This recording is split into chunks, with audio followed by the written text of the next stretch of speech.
આગળ વાત કરીએ જૂનાગઢની તો જૂનાગઢમાં તંત્રનું મેગા ડિમોલિશન હાથ ધરવામાં આવ્યું। ધારાગઢ વિસ્તારમાં તંત્રનું મેગા ડિમોલિશન હાથ ધરાયું છે। લગભગ 100 થી પણ વધુ ગેરકાયદેસર મકાનો તોડી પાડવામાં આવ્યા। ચુસ્ત પોલીસ બંદોબસ્ત વચ્ચે મેગા ડિમોલિશન હાથ ધરવામાં આવ્યું છે।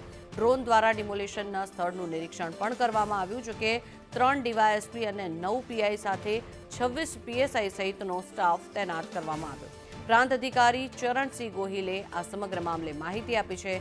ત્યારે 59 મકાનોને નોટિસ પણ પાઠવવામાં આવી છે। અધિકારી 50 કરોડની જમીન ખુલ્લી કરવાની કામગીરી કરી રહ્યા છે। ત્યારે 16,000 ચોરસ મીટરનું ડિમોલિશન કરવામાં આવશે। 10 જેટલા ટ્રેક્ટર અને 10 જેસીબી દ્વારા કામગીરી હાથ ધરવામાં આવી રહી છે। આ દ્રશ્યો જે આપ જોઈ રહ્યા છો, ડિમોલિશન સમયના આ દ્રશ્યો સામે આવ્યા છે।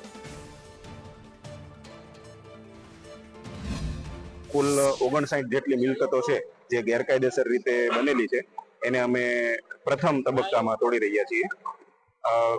એમની પાસે કોઈ પ્રકારના આધાર પુરાવા નહોતા। કલમ 61 ની નોટિસ અને 202 ની કાર્યવાહી કરી અને ત્યારબાદ આ કાર્યવાહી કરવામાં આવેલી છે। લોકો પાસે આધાર પુરાવા પણ માંગવામાં આવેલા હતા, પણ એમની પાસે કોઈ આધાર પુરાવા હતા નહીં।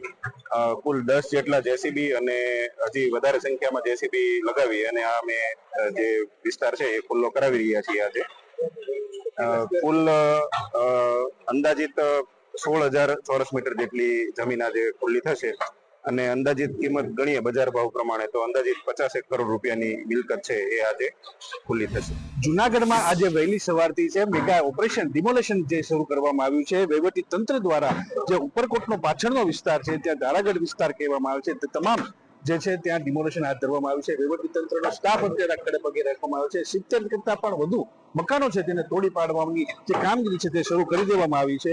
અહીં જે ગેરકાયદેસર છેલ્લા ઘણા વર્ષોથી રહેતા હતા તમામ લોકોને જે છે તે નોટિસ આપી દેવામાં આવી હતી અને પોલીસનો બંદોબસ્ત ગોઠવીને આજ સવારથી જે છે તે ડિમોલેશન શરૂ કરી દેવામાં આવ્યો। બીજીડીસીનો સ્ટાફ હોય, રેવન્યુ સ્ટાફ હોય તેમજ અન્ય તમામ પ્રકારના જે સ્ટાફ છે તમામને અહીં હાજર રાખવામાં આવે છે। ઉપરાંત 2 ડીવાયએસપી 9 પીએસઆઈ સહિતનો કાફલો અત્યારના પોલીસનો બંદોબસ્ત છે। ડ્રોન ઉપરથી પણ જે છે ચાપતો બંદોબસ્ત ગોઠવી દેવામાં આવે છે। ઘણા વર્ષોથી આ જમીન ઉપર પેશકદમી હતી તેને લઈને જે છે તે નોટિસ પણ 3 દિવસ અગાઉ આપવામાં આવી હતી। આ નોટિસને લઈને લોકો જે છે ખાલી કરીને અહીંથી મકાનો જે જતા રહ્યા હતા। આજે સવારથી આ ડિમોલેશન હાથ ધરવામાં આવ્યું છે।